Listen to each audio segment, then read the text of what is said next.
em se tratando de um culto de família,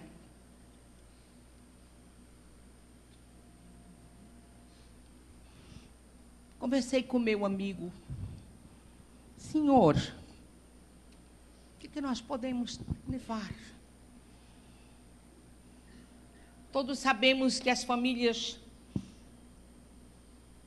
nem me refiro às famílias no mundo, me refiro às famílias dentro das igrejas locais. Elas estão sendo afetadas de uma maneira muito forte. Por todos os lados há bombardeios, há destroços. E o inimigo de Deus realmente tem tentado destruir.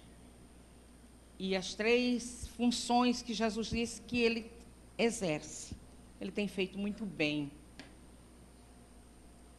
Direcionado à família: matar, roubar e destruir. Mas sabe de uma coisa? Deus tem interesse na nossa família. Deus tem interesse na nossa família.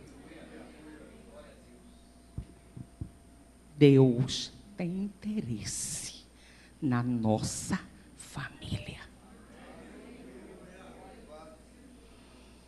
Eu trabalho com famílias há mais de 3 décadas.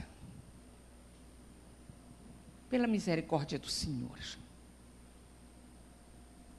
E a cada década eu vejo as coisas ficando mais difíceis. E nos últimos tempos, eu tenho notado que há um tipo de coisa que tem desagregado a família, tem trazido problemas, mesmo nos primeiros dias de casamento, e tem se desenrolado pelo resto da vida e perturbado uma família inteira. E sobre isto, eu quero falar convosco nesta noite, em nome de Jesus. O que está escrito ali? Pode dar um clique, por favor.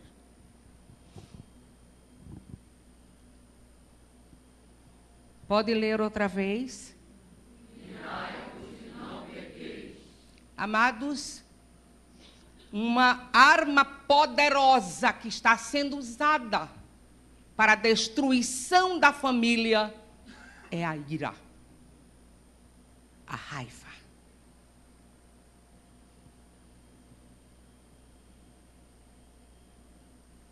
Dá para os irmãos lerem? 1, 2, 3. A ira, raiva, fúria, cólera, indignação, violência é um sentimento ou emoção da natureza carnal do homem que é corrompida pelo pecado. É um sentimento de protesto, insegurança, timidez ou frustração. Muitas famílias estão sendo destruídas por causa deste sentimento.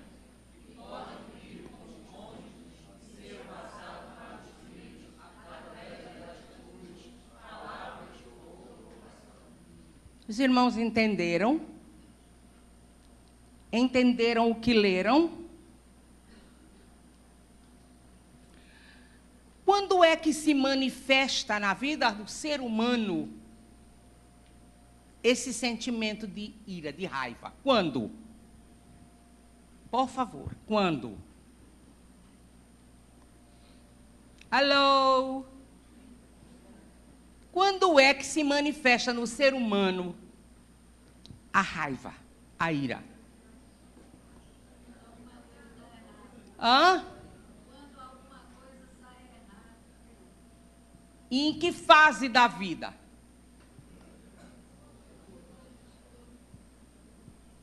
Em que fase da vida do ser humano se manifesta esta emoção?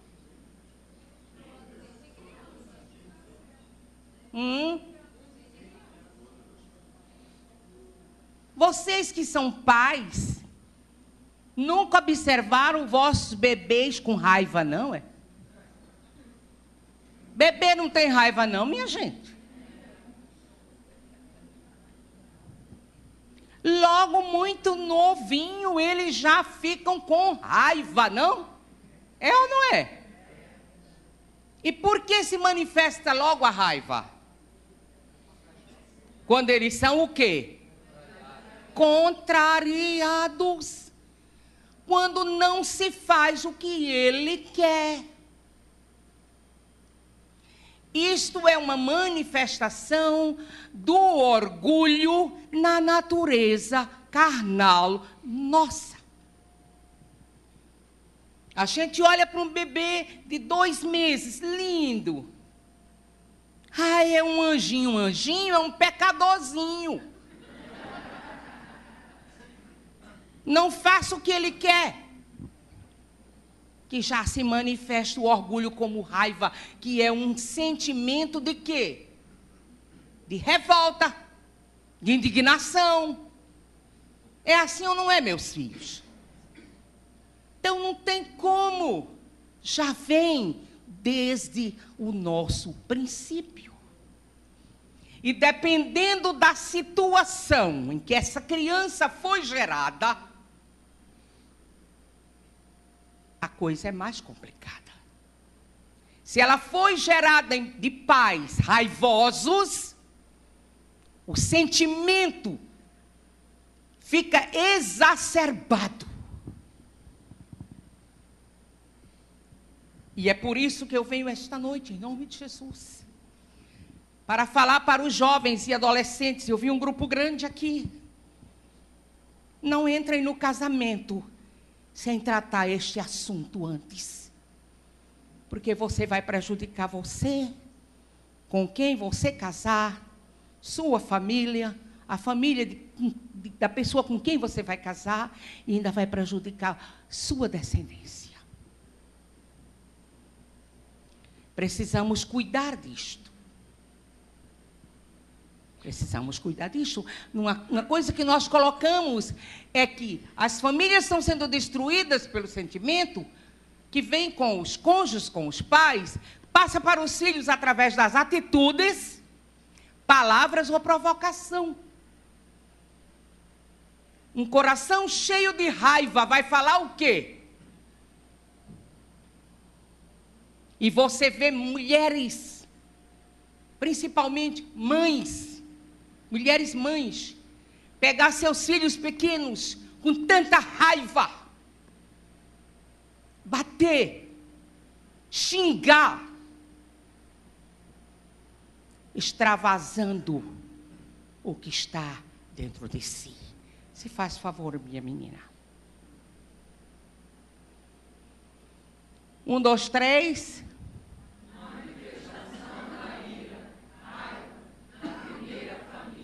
Todos vocês sabem, não vou entrar em detalhes, é um culto que a gente tem que andar mais rápido. Todos sabem a história de Adão, da Eva, do Caim e do Abel. A Bíblia fala no capítulo 4 do Gênesis, que 2 ofertas foram apresentadas a Deus. Cada oferta tinha uma motivação.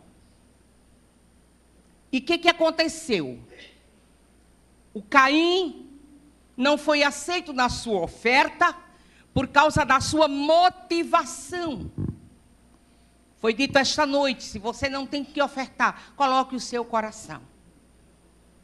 Agora faça a sua oferta com a motivação correta diante de Deus. A Bíblia diz que Caim teve inveja do seu irmão Abel, porque a oferta de Abel foi aceita. O orgulho levou a inveja. Por que o orgulho?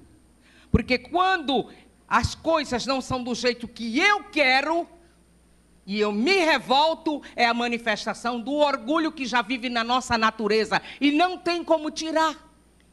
Ah, mas é tão humilde. Não, toca no calo. Está lá o orgulho. É o vírus que entrou para nunca mais sair. Mas a esperança é que quando o corpo desta carne for glorioso, não tem mais orgulho, porque o Senhor reinará na nossa vida. O orgulho levou a inveja, A inveja levou a... Pode ler, por favor?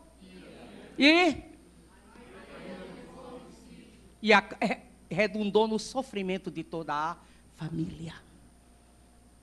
Clique, por favor.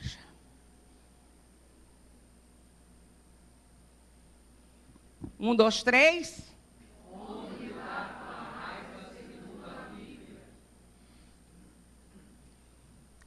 Pode falar um.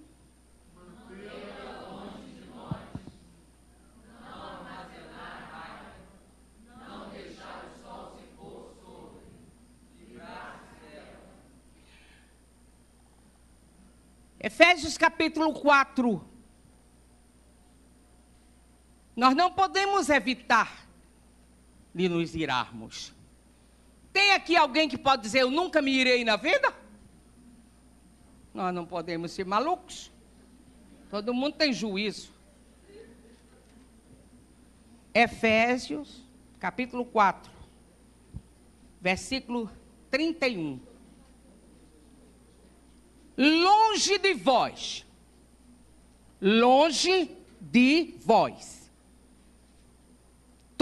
quem tem a Bíblia aberta, por favor, me ajude. Vou ler de novo. Longe de vós, toda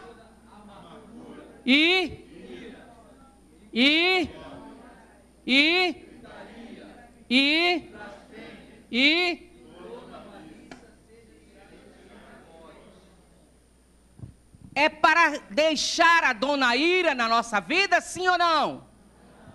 É para fazer o que com ela? Tirar e mantê-la longe. A gente leu Efésios 4, 26 e 28. Irai-vos e não pequeis. Aí diz como? Não se ponha o sol sobre a vossa ira, nem deixe lugar ao diabo. Quando o sol se põe sobre a nossa ira, nós damos lugar ao diabo. Mas não é somente o sol, do dia para o outro, isso é muito importante. Mas é também quando as trevas vêm sobre a vida. Quando nós não nos mantemos longe dela, ou não a mantemos longe de nós, quando nós não a tiramos de nós, acaba a luz na nossa vida. Porque quando o sol se põe, vem o quê? A noite, as trevas. E nas trevas, quem é que tem espaço nas trevas? O príncipe do império das trevas. E a gente fica dizendo, mas a minha família é assim, meu casamento é assim, minha relação com a família dele é assim. Examina a tua vida e vê quanto de raiva tu tens guardado. Não é para armazenar, não é para guardar. É para se desfazer, é para tirar. Mas o inimigo nos engana e nos faz alimentar a ele com esta coisa terrível. Uma das melhores coisas que aconteceu na minha vida.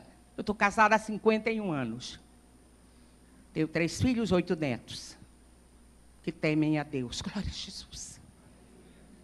Antes de casar, uma semana, eu sentei com o meu noivo, seguramos a mão e oramos ao Senhor.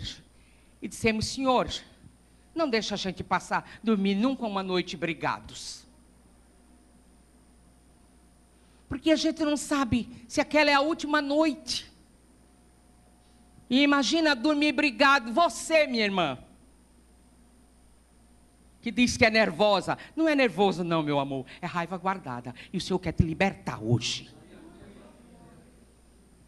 Imagina, você briga e diz para o seu marido, não toque e me vire para lá, ou você para ela.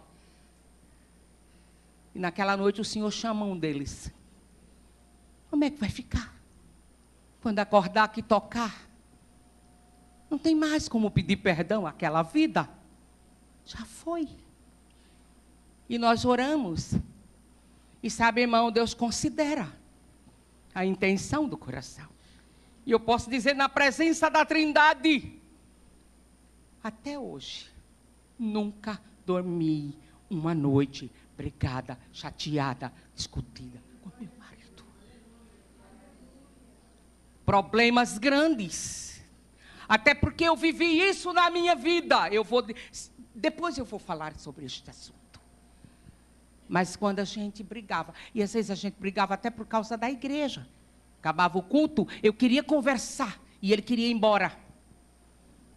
E ele ficava bravo, quando eu ficava conversando, e a gente ia brigando da porta da igreja até em casa. E quando chegava em casa, já tudo, muita raiva, o sangue da paraibana fervendo nas veias. E ele macho, que negócio, é como eu quero. Mas quando você me conheceu, eu conversava. Mas agora você é minha mulher e acabou. Opa. E a coisa foi esquentando. Mas aí a gente deitava. E quem dormia?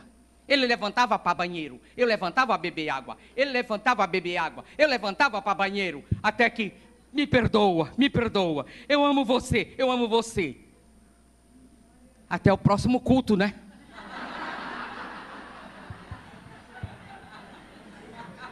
No próximo culto, quando dizia amém, ele olhava e eu corria. Mas já corria com uma tromba desse tamanho. Chegava em casa brigado. Outra vez, perdoa, perdoa. Quando ia para o culto era uma bênção. Mas era a tribulação. E eu já estava grávida. E um dia eu dobrei meus joelhos e disse, Senhor, eu casei para viver. Eu não casei para ser uma mulher desmaridada. Não quero, Senhor. Eu não posso andar para trás, meu pai não é crente, eu não tenho família, só tenho pai. Eu não posso andar para trás, eu morava em São Paulo, meu pai na Paraíba. Senhor, me ajuda. Olha, Senhor, foi tu que me fizeste gostando de conversar. Olha, a gente bota logo a culpa em Deus, não é? O nosso orgulho é triste.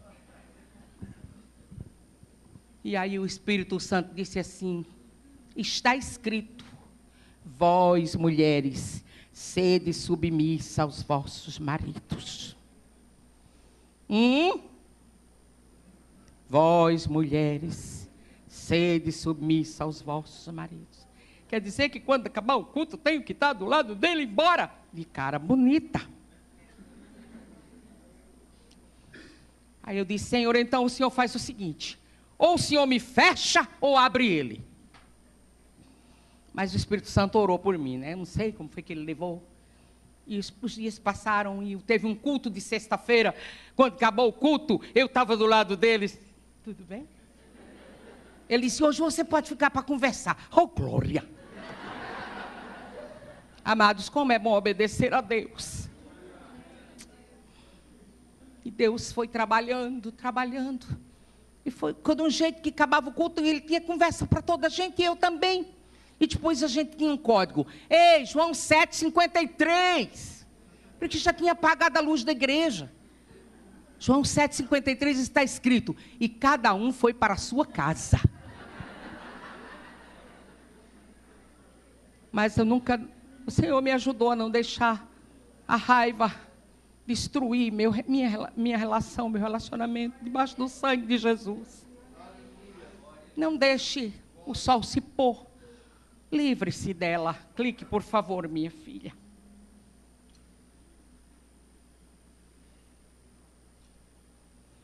Pode ler, meus filhos.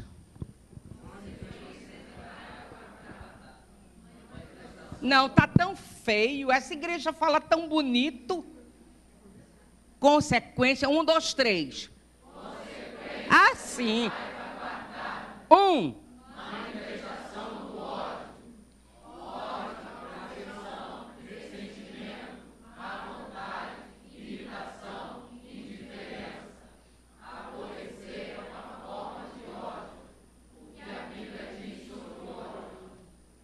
Você sabia que a raiva guardada, ela se transforma em ódio?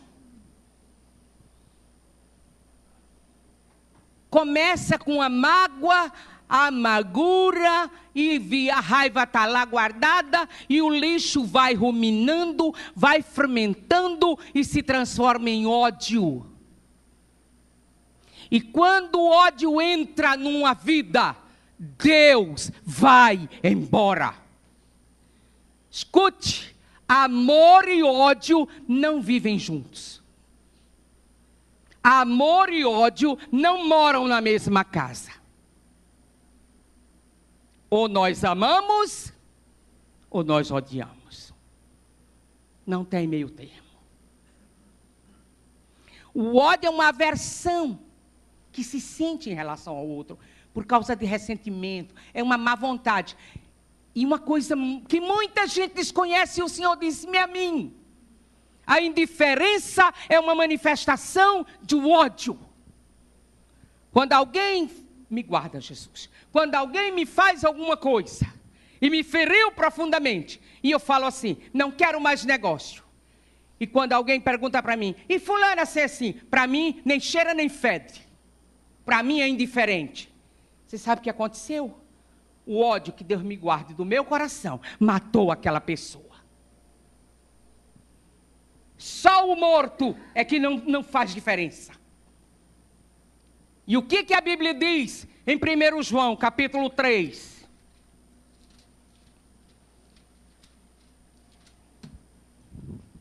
Me ajude, Deus. Versículo 15. Todo aquele que odeia seu irmão é assassino. Ora, vós sabeis que todo assassino não tem a vida eterna, permanente em si. Ele é remachou, me canta lá atrás. O Senhor vai fazer você lembrar de todas as pessoas que quando você lembra, você diz, não, tanto faz ver como não ver. É porque o ódio já matou essa pessoa do seu coração. E você precisa ser livre disso. Porque enquanto há ódio e raiva guardada no coração, o coração está manchado, o coração está contaminado, o coração está sujo. E Jesus disse com todas as letras, bem-aventurados os limpos de coração, porque eles verão a Deus. Com esta raiva, com este ódio, com esta amargura, nunca, jamais nós veremos a Deus. E eu quero ver Jesus como Ele é. Eu quero ver Jesus como Ele é. Eu quero ver Jesus como Ele é. Aborrecer é uma forma de ódio. E uma pessoa, como é que se conhece? Muito facilmente, quando o ódio domina. Provérbios capítulo 10, versículo 12.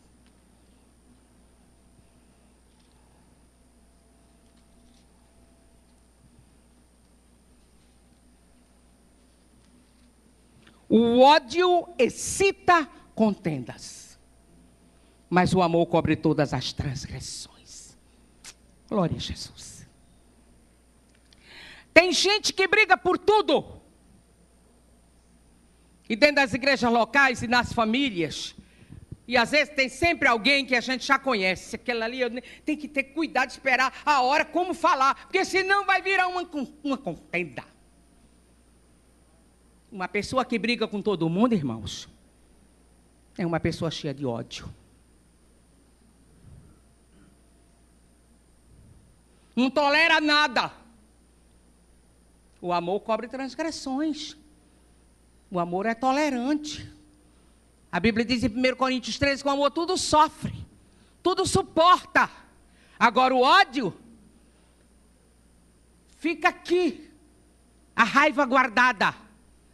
Por nada, aquele homem não disse nada demais, mas aquela mulher odiosa, raivosa, ela descarrega toda a raiva, e ele fala, o que foi que eu fiz? Ele não fez, é a dona Raiva que pulou da lata, para estragar as coisas. O ódio excita contendas, se faz favor.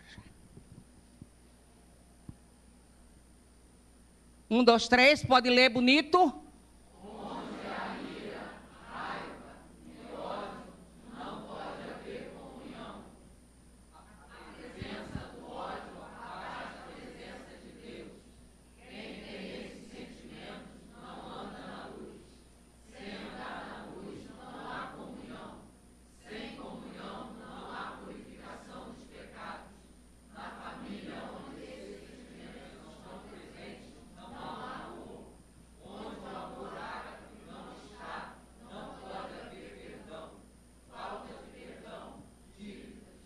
Entenderam? Quando o ódio chega, a presença de Deus se vai. A família onde a raiva predomina nos corações, Deus não está ali.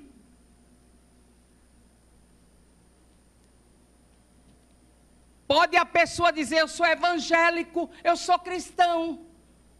Mas se não ama, se deixa a raiva, o sentimento raiva, ódio, essa coisa de lixo dominar, não anda na luz.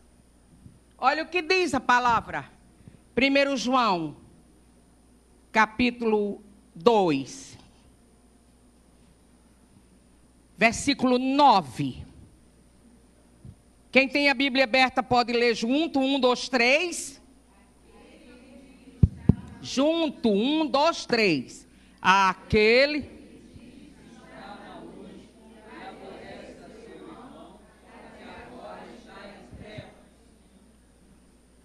Quem está em trevas está seguindo Jesus, sim ou não? Que foi que Jesus disse em João 8:12? Eu sou a luz do mundo. Quem me segue não andará em trevas, mas terá a luz da vida. Enquanto você tem raiva guardada, enquanto você alimenta ódio, você não anda na luz. A Bíblia diz. E quem não anda na luz, olha o que diz a Bíblia em 1 João 1:7, que todo mundo sabe de cor. Mas se andarmos na luz, como Ele na luz está, temos comunhão uns com os outros, e o sangue de Jesus Cristo, seu Filho, nos purifica de todo pecado. O sangue de Jesus purifica todo mundo, sim ou não? Tem duas condições. Número 1, se andarmos na luz.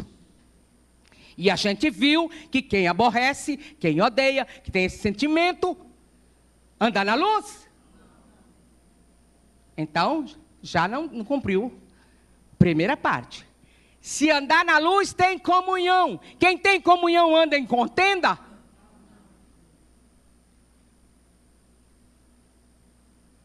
Se não anda na luz, e se não tem comunhão, não há purificação pelo sangue.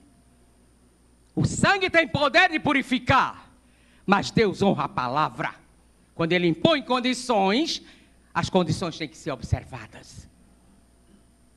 Não responda para mim, você anda na luz? Onde esses sentimentos estão presentes na família, não há amor. Sem amor não há perdão, só há perdão por causa do amor. Lembra, Jesus disse que mais perdoa, mais ama? Relação, amor, perdão. E quando você não perdoa, meus filhos, você não é perdoado por Deus. Escute, você que não perdoa há anos, cada dia que você não perdoa, é um dia que Deus não lhe perdoa. Jesus disse assim, perdoai, para que o vosso Pai Celestial vos perdoe. Gente, o inimigo engana as pessoas, e elas ficam dentro das igrejas locais, estou adorando, e um coração cheio de ódio, e um coração que não perdoa, e um coração de vingança.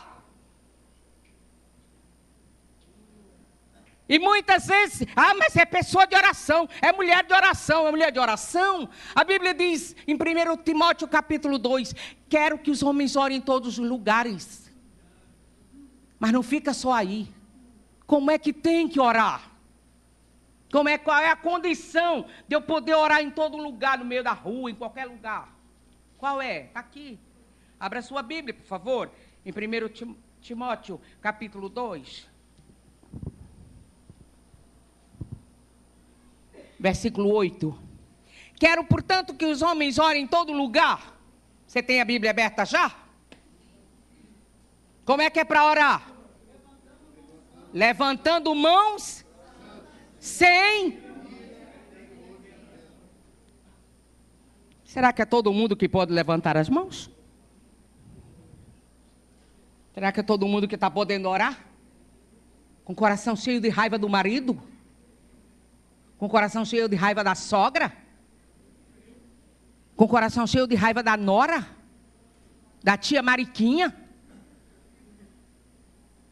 Como é que você pode orar?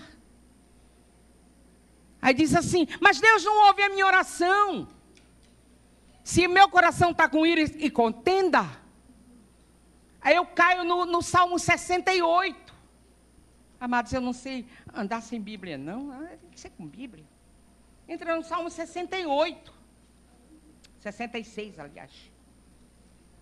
Deixa eu ver aqui, porque nada anotado. É o amigo que vai trazendo. Salmo 66. E o versículo 18.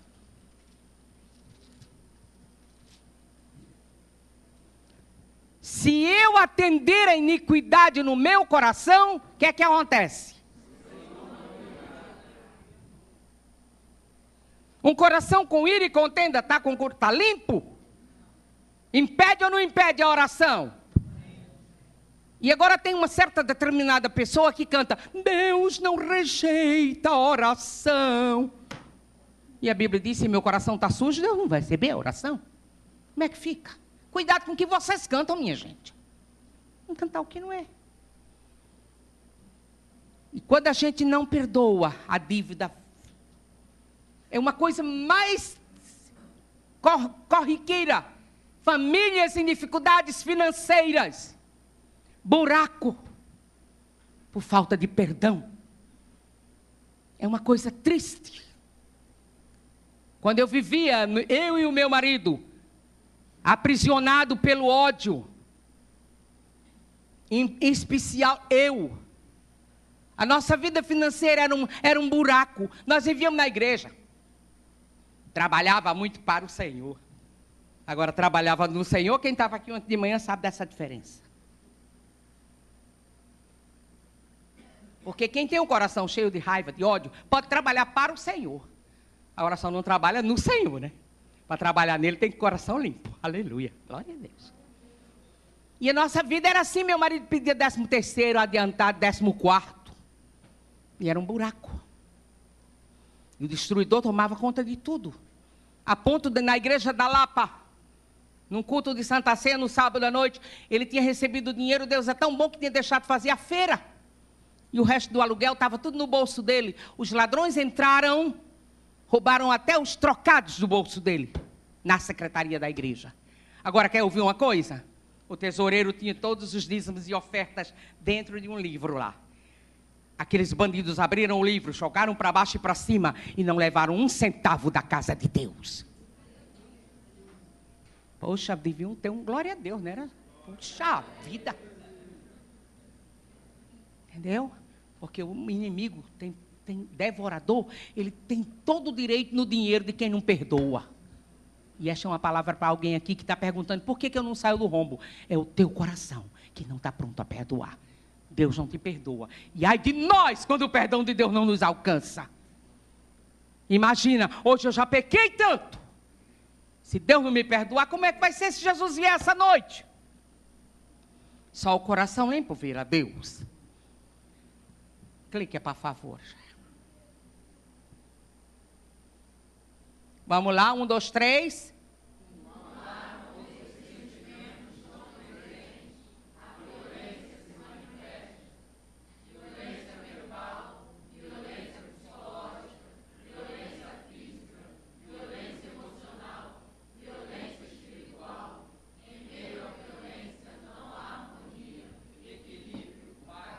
Isso é uma coisa que acontece de verdade. E eu não estou falando disso em lares que não professam o Senhor, mas dentro das igrejas locais, em lares evangélicos, isso se manifesta. Dá um clique por causa da hora, filhinha, por favor.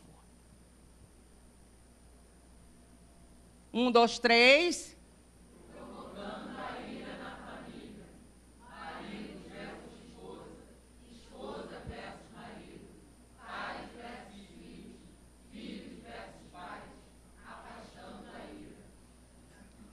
Quando a ira está no coração de um dos cônjuges, a coisa vai se manifestando através da violência e a agressividade. Os maridos provocam as esposas à ira. Tipo, você é burra. Porque você não viu antes de casar que ela era burra? Porque você estava cheio de dopamina, amor eros, e não viu. Por que você não viu, minha filha, que ele tinha um bafo tão fedorento? E agora fica, eu não estava onde eu estava com a cabeça, casei com você desse jeito, desorganizado. Por que você casou? E agora fica provocando, xingando um ao outro.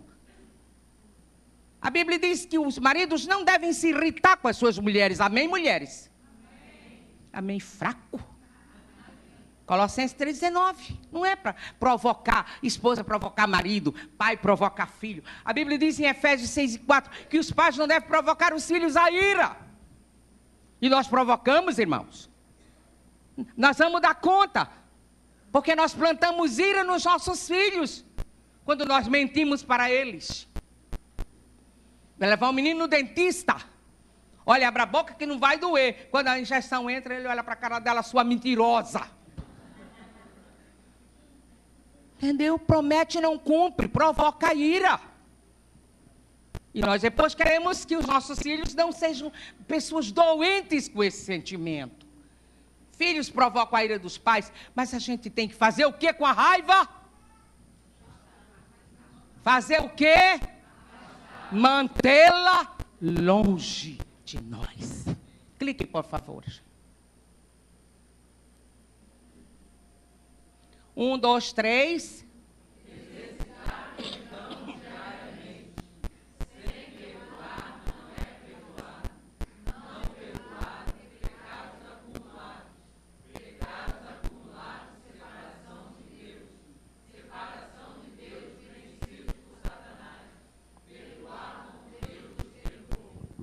Veja como é sério isso. Abra sua Bíblia em 2 Coríntios, capítulo 2, 10 e 11. Certa vez eu conversando com meu amigo, falei, Senhor, por que tanta gente está caindo? Por que tanta gente, tanta liderança está caindo da fé? Aí o Senhor disse, vá para 2 Coríntios 2, 10 e 11. Olha o que diz a palavra. A quem perdoardes alguma coisa, também eu perdoo. Porque de fato o que tenho perdoado, se alguma coisa tenho perdoado, por causa de vós o fiz, como foi que ele fez? Não foi perdão de boca. Foi na presença daquele que sonda mente e corações. Para que perdoar? Quem tem a Bíblia aberta pode ler o versículo 11, 1, 2, 3.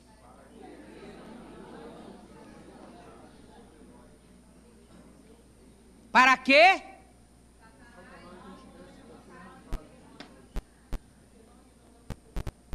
Quando nós não perdoamos de coração, somos vencidos por Satanás.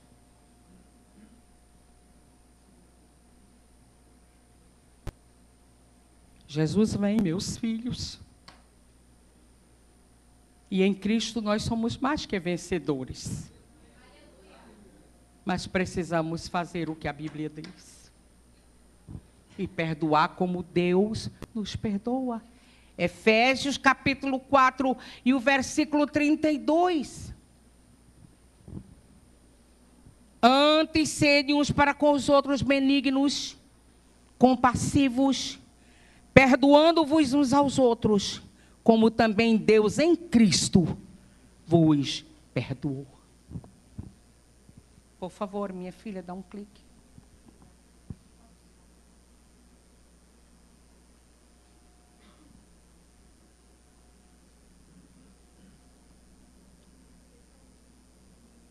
Não, pode colocar o anterior. Por favor, anterior. Da família lá. 1, 2, 3. O que é que faz?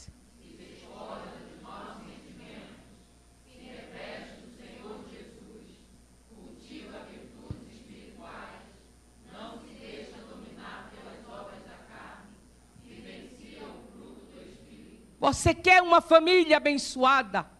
Uma família onde filhos se sintam bem em casa? Porque quando a raiva... Não, pode voltar. Quando a raiva domina na família, o ódio, o ambiente fica pesado.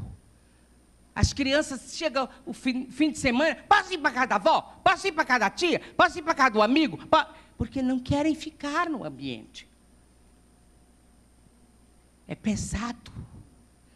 E a gente já viu que é da liberdade para o inimigo a situação. O que temos que fazer?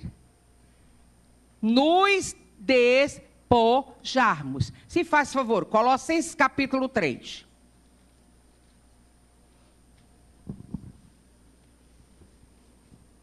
Capítulo 3, versículo 8.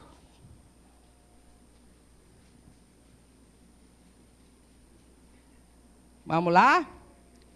Agora, porém, fazei o quê? O que é despojar? Tirar de si. Deitar fora. O quê? Qual é a primeira coisa?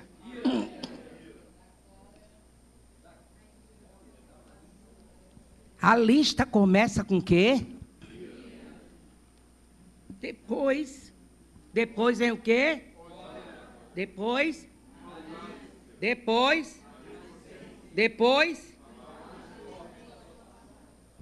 Você está vendo essas coisas aqui, essa lista aqui, meu filho? Você pode jejuar para Deus tirar de você, que já Deus não vai tirar, não. A atitude é minha de botar para fora. Eu tenho que deitar fora, porque é lixo. Eu não posso guardar lixo. Vai fazer mal à minha vida, à minha alma. Vai fazer mal ao meu espírito, vai fazer mal à minha alma e vai fazer mal ao meu corpo.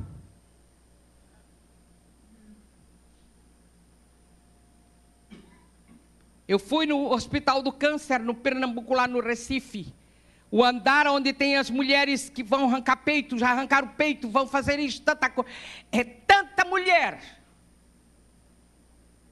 que não tem lugar para sentar, ficam encostadas umas das outras. E quando você vai conversando com elas, todas elas têm uma história de não perdão. Todas elas têm raiva guardada. Todas elas têm história de abandono, de rejeição, que a mágoa está lá. Em nome de Jesus, não é isso que Deus quer para a tua vida, nem para a minha vida. O Senhor nos quer livres para perdoar, do jeito que Ele nos perdoa, apesar de eu não merecer o perdão. Oh, glória a Deus, eu não mereço, mas Ele nos alcança com a graça. Aleluia, graça e misericórdia, graça e misericórdia. E nos dá a chance de mudar a nossa história.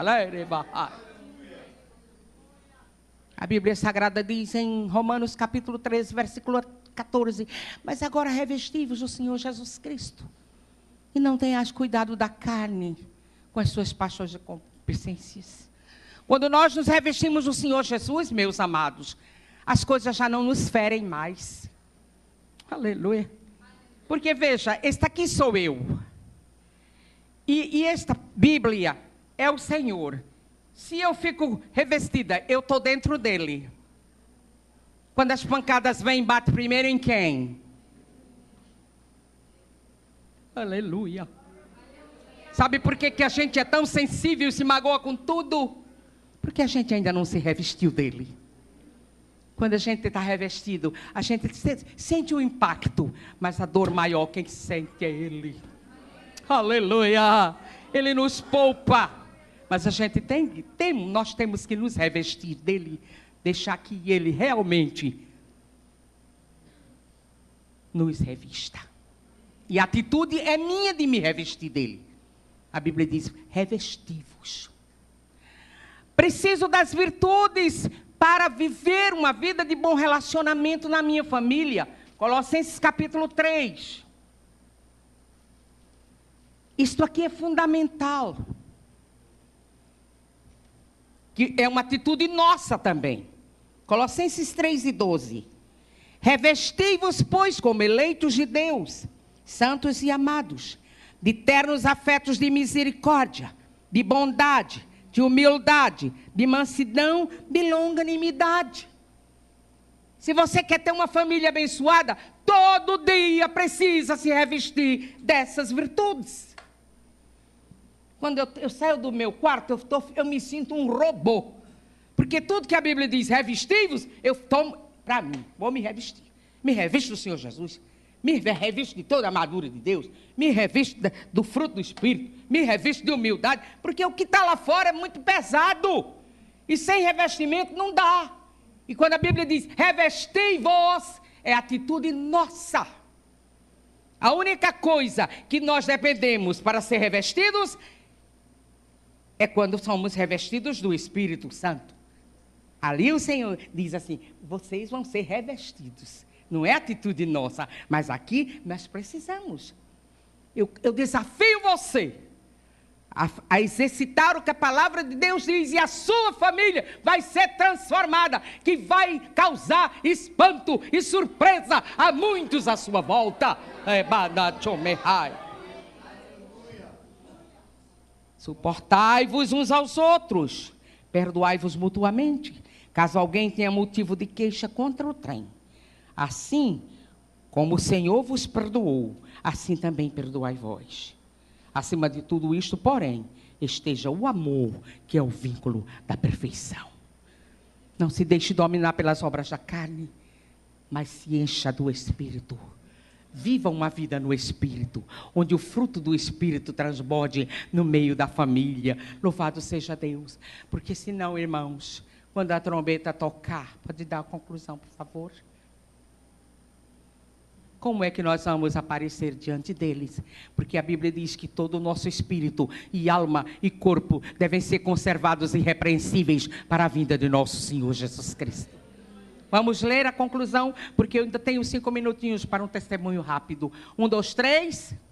Uma família só poderá crescer em perdão se cada membro aprender de Jesus, que é manso e humilde de coração, se revestir de humildade, para não exterminar pelo orgulho, considerando cada um todos superiores a si mesmo.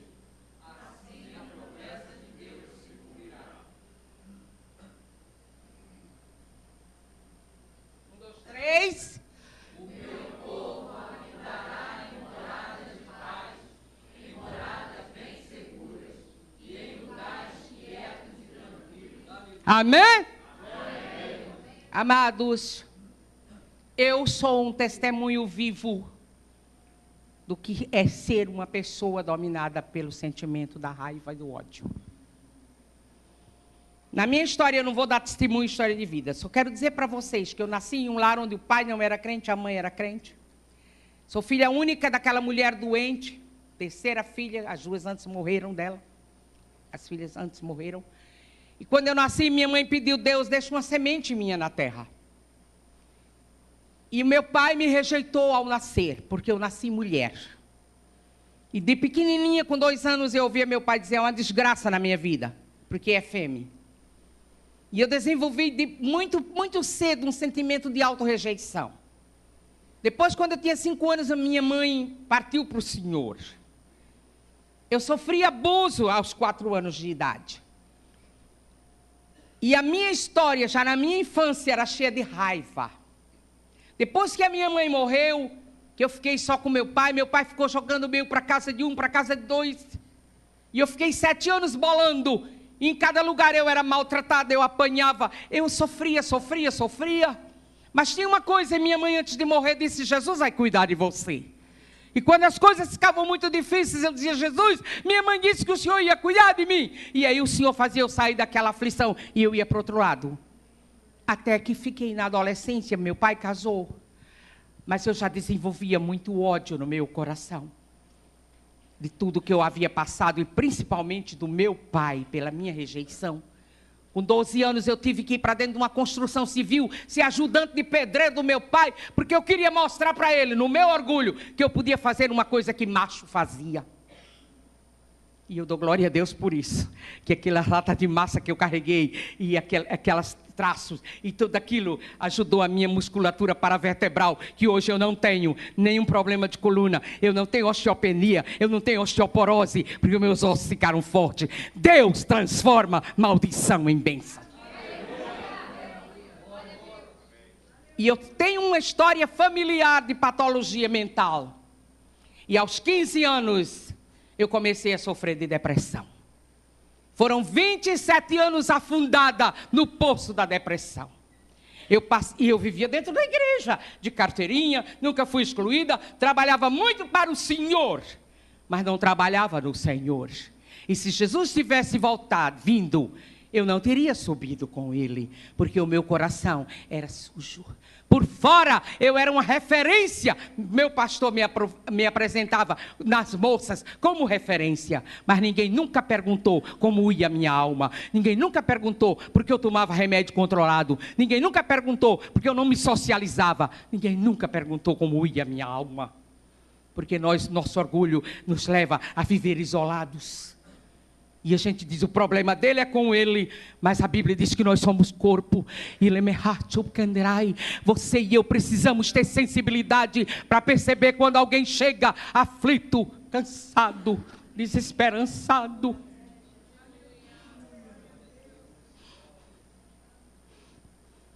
Às vezes nós precisamos só de um abraço.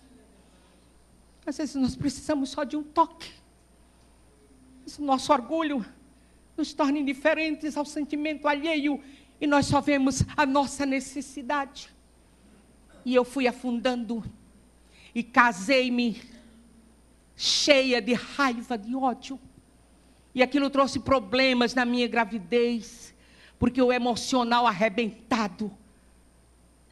E acontecendo umas coisas negativas e o diabo me enganando. E eu me sentia vítima. Cada vez mais vitimizada, coitadinha. E as mentiras do maligno, de que eu não prestava, de que eu não dava nada, que era isso, rejeitada, minha boca, minha orelha de abano, meu nariz torto, tudo era motivo. E eu juntava tudo e eu construí uma fortaleza inexpugnável. E vivia aprisionada.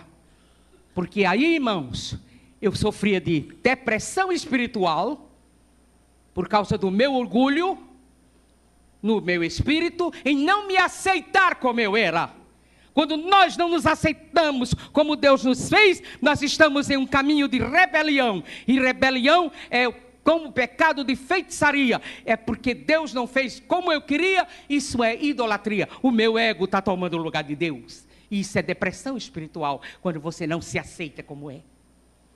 Eu tinha depressão na minha alma por causa de todos os sentimentos ruins armazenados, todo o lixo guardado. E eu não perdoava. E a minha alma era aprisionada. E também tinha a história, a patologia. Então eu vivia as 3 fases, 3 tipos de depressão. Eu sei o que é. Eu sei o que é ser tentado para se matar. Eu sei o que é ter angústia 24 horas por dia. Eu sei o que é estragar a vida do marido e de filhos. Eu sei o que é viver na igreja de máscara. Nada ralachamanai. Mostrando uma coisa que não é. Hipócrita. Mas eu não adulterei. Não era ser eliminada da igreja. Mas eu não tinha comunhão com Deus. Eu nunca levei ninguém a Cristo. Porque eu não era livre. Como é que eu podia falar que Jesus liberta? Se eu vivia aprisionada ao lixo, ao ódio, aos sentimentos ruins, à revolta, à idolatria.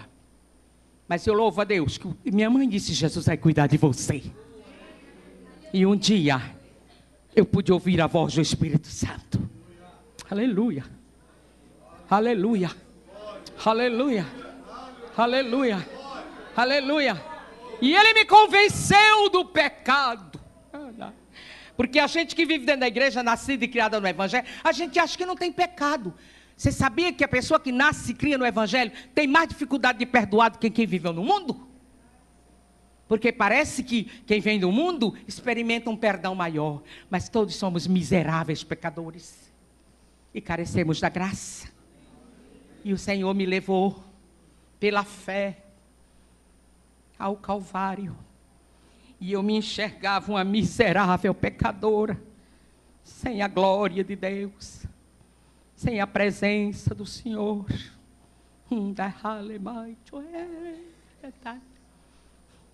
Não dava fruto, muito serviço, mas não fruto. Quando Jesus chamar a gente, irmão, Ele não vai cobrar serviço não, Ele vai dizer, cadê teu fruto? Cadê os discípulos? Tem muita gente enganado, pensando que engana a Deus, porque trabalha muito na igreja local. O Senhor quer fruto da tua vida. Para de ser videira estéril. Para de ser ramo infrutífero. E sabe de uma coisa? O Espírito Santo começou a me levar a perdoar. A começar pelo meu pai.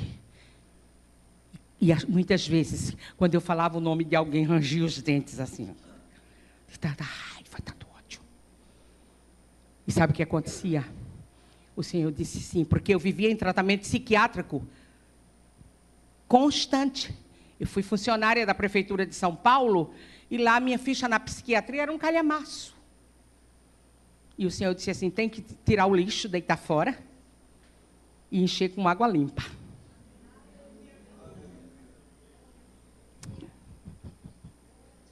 Eu amo esse livro.